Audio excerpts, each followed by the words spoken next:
All right, y'all. As a Central Park mommy who goes almost every weekend, I've been wanting to do an honest review of the playgrounds because I've been to almost all of them. Kicking it off with the biggest one in Central Park, which is Heckscher Playground. This one's really great because it's got bathrooms.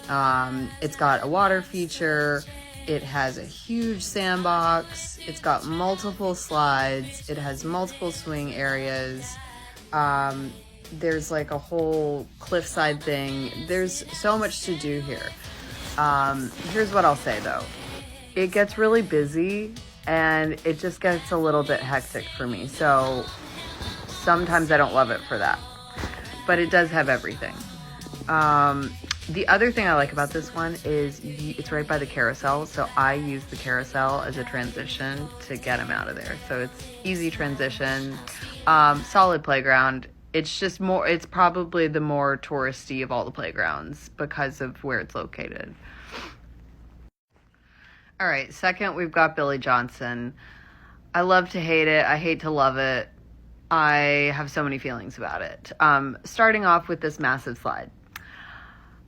My son loves it, and I finally feel like he's at an age where it doesn't send me into total fear.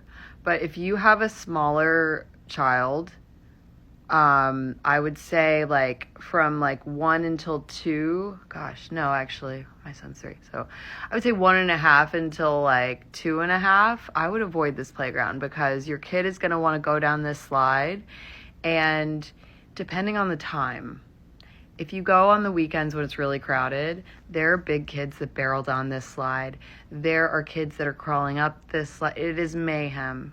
It is mayhem. And that's why I say I hate to love it. Because, like, on the other hand, it is a beautiful playground. It's got beautiful swings. It's probably one of the more picturesque playgrounds. The downside is it doesn't have a bathroom. It's right next to the zoo, so it gets really crowded. I feel like it feeds from a lot of like the zoo traffic. I sometimes I'm in the mood for it, but I like to go like not on a Saturday when it's not, or like early, so you can avoid this. But if you have a smaller kid, I would probably not. I would avoid this one. And next to probably my favorite playground, which is John Michael Levin Playground. It is just, it's perfect. 10 out of 10. It's quiet. I feel like every interaction I've ever had with any parent here has been really nice. Like, I just feel like it's always been a solid experience, and it's not too crazy. And there's just like the slides are small enough for like younger kids. It's spread out. There's like a water feature, but it's not too crazy. It's really beautiful. I love it. It's up in the 70s and it's kind of tucked away above the pond. Probably my favorite, or second. Great playground. Love this one. It just is kind of far for me because it's Upper West Side, but Safari Playground is amazing. It has these rhinos. Dean had such a good time here. It also has these canoes. Love it. Really solid. I need to say there is not a bathroom on this one either. So, and I feel like there's not a bathroom close to this one. So that would be a downside. But in general, look at us having a great time. All right, this is Ancient Playground. I think that's the name of it. That's right by north of the Met. I don't go to this one often. There is a bathroom close. It's like right hooked around outside. You like that I'm updating you on all the bathroom situations. This one, it's big. It's kind of a maze. But Dean had a really good time. So I would say 10 out of 10. It's got like a big tire swing. I don't remember the sand aspect, but we don't go to this one that often. All right, this is East 72nd Playground. Historically, this has not been my favorite, but recently I've become a bigger fan of it now that Dean's getting a little bit older. When he was younger, I didn't like this one so much. He got hurt climbing up like one of the side. It's very rocky, the architecture, but also The way it's designed here, so this is like a water aspect, and this is why I like it now. Dean had a really fun time playing in here, but the downside of this playground is the way it's set up. You're constantly, like, your kid is going to run under this little tunnel right here, and you're going to have to chase. You're not going to want to duck your head under there and run under that tunnel. It's too low. So you're going to have to, like, run around. It's just too hard to chase your kids here. It's going to be, if you have older, like 4 and up, I would say this playground is golden for you. If you have younger kids, it's just kind of dangerous, in my opinion. But it's beautiful. So, all right, East 96th Street Playground. No bathroom, but really good playground. And I felt like the vibe of the parents, like, they weren't, like, stuck up. It was definitely, like, all New Yorkers. Once you get this high up in the park, it's pretty much more locals. So, yeah, Dean had a really good time on this playground, and he made a bunch of friends on this one. So, big fan. All right, Three Bears Playground. It's teeny, teeny, tiny, and that's kind of why I love it. If I'm feeling really antisocial, this is my playground. And some days that's my vibe. So it's also just tucked away, like, just north of the Met.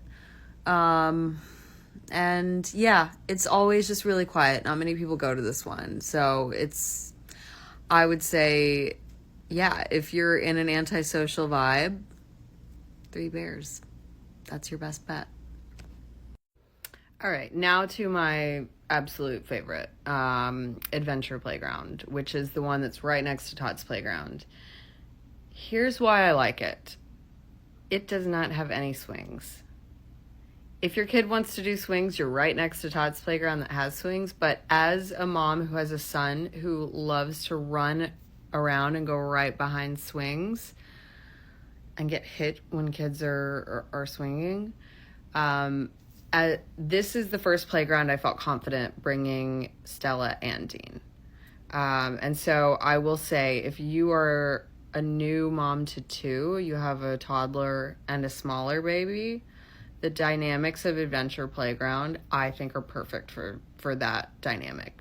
So it's just easy to watch your kid and also juggle an infant if you have to. And I see a lot of parents doing that. And also, like I said, it's right behind Tavern. It's all locals, I think. And just really solid. Everything's updated. There's a water feature. If you have to go to the bathroom, you can go to Tavern.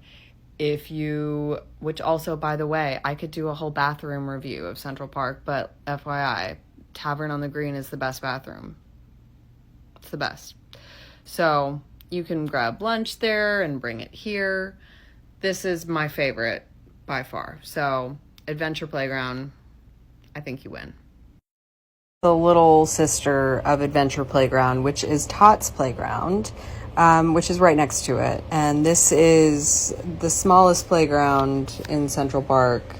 And honestly, it's perfect as a first-time playground for a baby. It's really built for that. So it's got swings, but everything right here is padded. I know that looks like it's concrete, but it's not. And you see a lot of, like, families with 2 kids here, 2 like small kids here with like a baby. It's just easy to manage. So I would say head to the west side. These are both tucked behind Tavern on the Green, and they are 2 of my favorites.